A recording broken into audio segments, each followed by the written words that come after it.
Who's the best player in the world? Lionel Messi. Who's the best player of all time? Lionel Messi. I think I said it a lot of times, but I think Messi is the best player in the world. I think Messi is the best player in the world. I think he deserves it.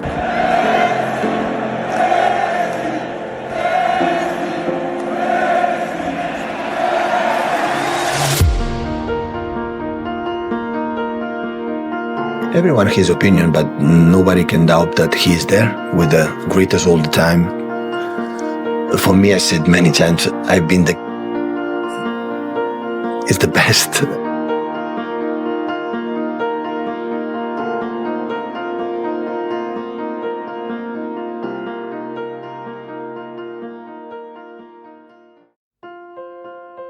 Lionel Messi, 8-time Ballon d'Or winner, 2-time Copa America champion, World Cup winner, 2022. Widely regarded as the greatest footballer to ever play the game. Over more than 800 professional matches, he's scored over 850 goals. He holds the record for most goals in Barcelona's history, most goals in La Liga history, and most goals for the Argentina national team. But none of that was guaranteed. At age 10, doctors told his family he might never grow past 4'7". No club in Argentina would pay for his treatment. This is the story of how he became Lionel Messi. Messi is a magician, is Harry Potter of soccer. I would tell everybody, as long as you are not Lionel Messi, you have to defend. Messi's number 9, number 10, number 11, number 7, number 6, number 5, number 4. Messi has in mind. Messi takes everybody on. Messi has got it! This is the game that is going to be remembered as the Lionel Messi.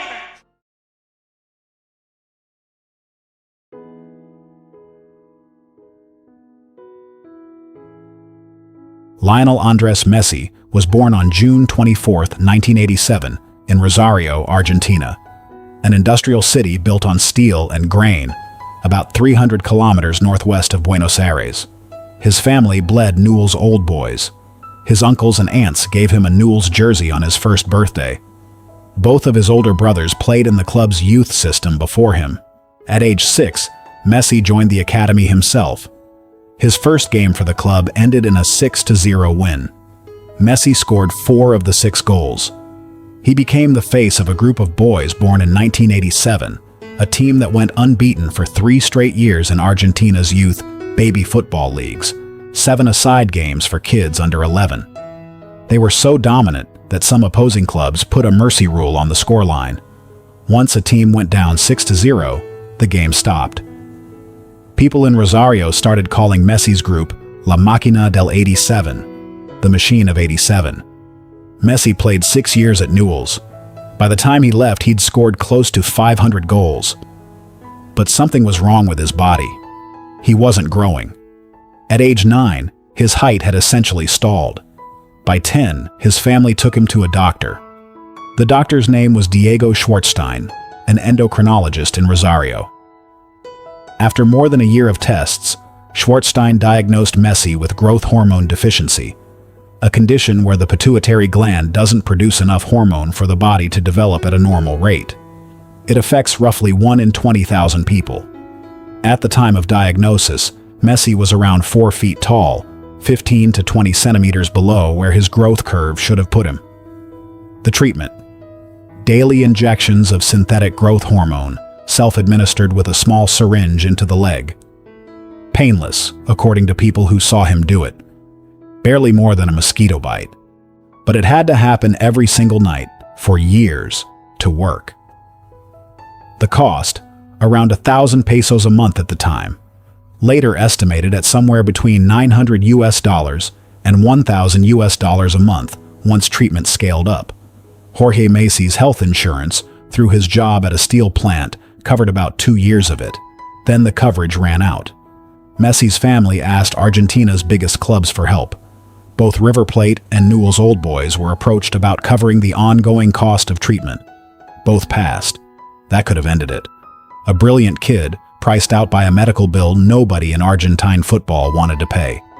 In September 2000, a connection changed the outcome. An agent named Horacio Gagioli had heard about Messi through a scout in Rosario and pushed the family toward a contact in Spain, a football agent named Josep Minguella. Minguella arranged a trial for Messi at FC Barcelona. Messi, 13 years old, flew to Spain with his father for a tryout.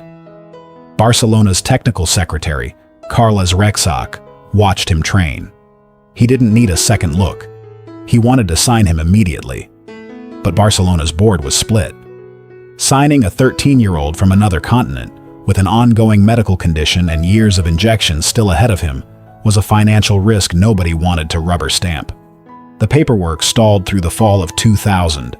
By December, Jorge Messi had run out of patience. He wanted something in writing, or the family was going home. On December 14, 2000, Rexach met with Jorge Messi, Minguella, and Guardiola for lunch at the Pompeia Tennis Club in Barcelona. Partway through the meeting, Rexach decided he wasn't going to let the bureaucracy cost the club this player. He had no contract paper on him. He grabbed a paper napkin off the table and in blue ballpoint pen wrote out the terms of a deal by hand. Barcelona commits, under his responsibility as sporting director, to sign the player Lionel Messi. He signed it. Minguella and Guardiola signed as witnesses.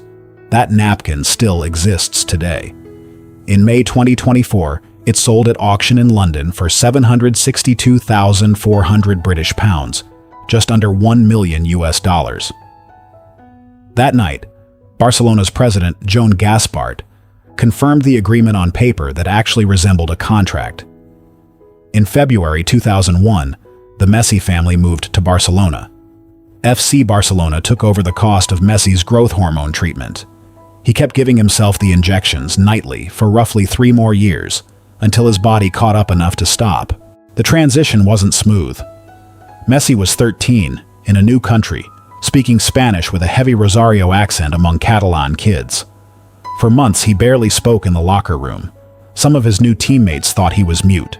On April 7, 2001, Messi played his first official match for a Barcelona youth side in a 3-0 win over FC Amposta. From there, he moved up through the club's ranks fast, advancing through 5 different age levels in a single season, a pace nobody at the academy had matched before. He trained at La Masia, Barcelona's youth academy, alongside players who'd later become teammates for over a decade. Gerard Piqué, Cesc Fabregas among them. His body was still catching up physically, but his technique, his balance, his decision-making with the ball, none of that needed to grow. It was already ahead of players years older than him.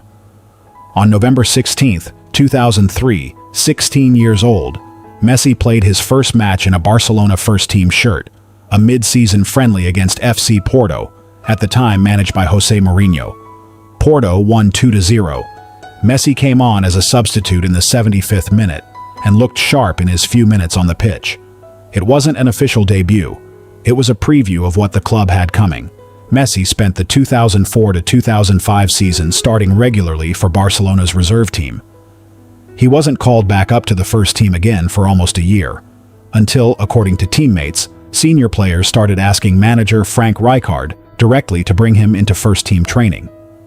On October 16, 2004, Barcelona played a league match against city rivals RCD Espanyol at the Estadi Olímpic Lluís Companys in Montjuïc, Espanyol's home ground at the time.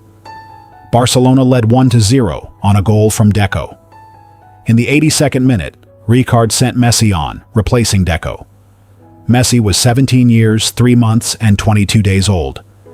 It made him the youngest player to ever appear in an official match for Barcelona's first team. He was on the pitch that day with Ronaldinho, Deco, and Samuel Eto'o, players at the peak of their careers. 3 years earlier, he'd been a 13-year-old giving himself hormone injections in a rented apartment because his own country's clubs wouldn't pay for his medicine. Now he wore the number 30 for FC Barcelona. That was the start.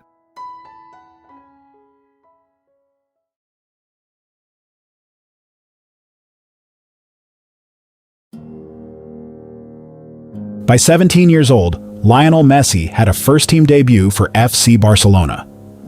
What he didn't have yet was a goal. That changed on May 1, 2005. Barcelona hosted Albacete at Camp Nou, leading 1-0 late in the second half. In the 86th minute, manager Frank Rijkaard sent Messi on for Samuel Eto'o. Time it stood. Messi was 17 years and 10 months old. At the time, the youngest player to ever score in La Liga. Ronaldinho lifted him onto his shoulders in celebration. That image became one of the defining photographs of Messi's early career. The reigning best player in the world, carrying the 17-year-old who would eventually replace him. It was the first of what would become 672 goals for FC Barcelona over his career. Messi kept developing under Rijkaard through 2005 and 2006. He was used mainly as a right winger, cutting inside onto his stronger left foot, a role that suited him but didn't yet reflect what he'd later become. Injuries slowed his progress. A torn muscle in his right thigh kept him out for months in early 2006. Barcelona won the Champions League that season, beating Arsenal 2-1 in the final in Paris on May 17, 2006. But Messi wasn't in the squad for the final itself, still recovering from injury. He kept building through the 2006 to 2007 and 2007 to 2008 seasons. On March 10, 2007, at 19 years old, he scored his first hat-trick against Real Madrid at Camp Nou in a match that finished 3-3, including an injury-time equalizer. Weeks later, in a Copa del Rey match against Getafe, he scored a solo goal from his own half that drew direct comparisons to Diego Maradona's famous 1986 World Cup goal against England. The same run, the same finish, the same number of defenders beaten. But Barcelona itself was unstable during those years. The club finished third in La Liga in 2007 and missed out on major trophies in 2007 to 2008. Rijkaard was fired at the end of that season. In the summer of 2008, Barcelona hired a new manager, Josep Pep Guardiola, 37 years old, promoted directly from coaching the club's B team in Spain's third division. He had never managed a top-flight club before. It was considered a risk. Messi, 21 at the time, was already one of the best players in the world. He'd finished second in the 2008 Ballon d'Or, behind Cristiano Ronaldo, then playing for Manchester United. Guardiola made a decision that changed the direction of Messi's career. Instead of playing him as a winger, hugging the touchline, Guardiola moved him into the center of the pitch, into a role with no fixed name in modern football at the time, later called the false nine. Messi would start high, near the opposing center backs like a conventional striker, then drop deep into midfield to collect the ball, dragging defenders out of position and opening space for wingers and midfielders to run into behind him. Guardiola used the false nine role for the first time in a Clásico against Real Madrid at the Santiago Bernabéu on May 2, 2009. Barcelona won 6-2, still one of the heaviest defeats in Real Madrid's home history. Messi scored 2 goals and set up a third. That season, Barcelona won 6 different trophies: the La Liga title, the Copa del Rey, the Spanish Super Cup, the UEFA Super Cup, the FIFA Club World Cup, and the Champions League. No club in Spanish football history had won all 6 in a single season before. In the Copa del Rey final, on May 13, 2009, Barcelona beat Athletic Bilbao 4-1. Messi scored 1 goal and set up another.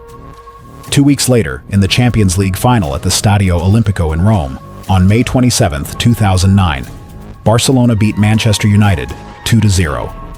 Messi scored the second goal, a header, despite standing 5'7" against a Manchester United defense built to dominate the air. He finished the 2008-2009 season with 38 goals in 51 matches across all competitions, and led the Champions League as its top scorer with 9 goals, the youngest player at the time to top the competition's scoring charts in a single campaign. On December 1, 2009, Messi won the Ballon d'Or for the first time. He received 473 points from an international panel of journalists, the largest margin of victory in the award's history at that point, beating Cristiano Ronaldo, who finished second by 240 points. It was the first of 4 consecutive Ballons d'Or. He won again in 2010, 2011, and 2012, becoming the first player in the award's history to win it 4 years in a row. Guardiola stayed at Barcelona through the 2011-12 season.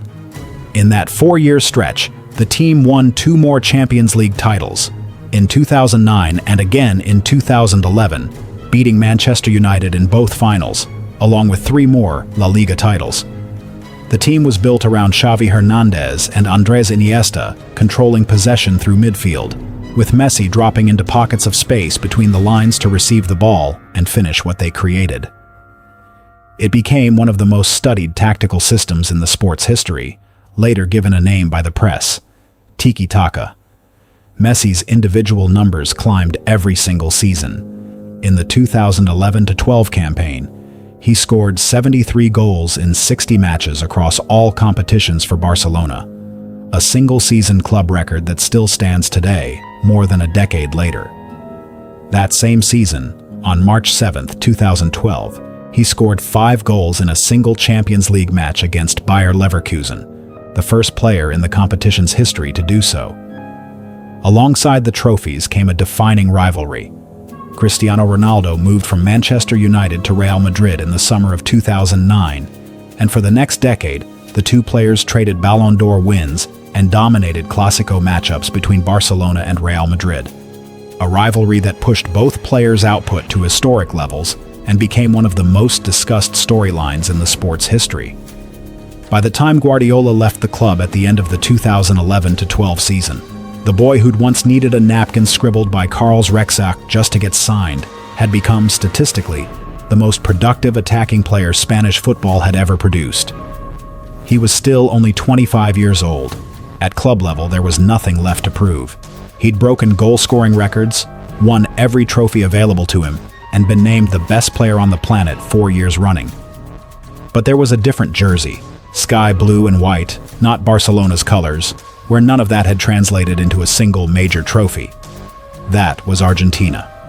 And that story was about to get much harder before it got better.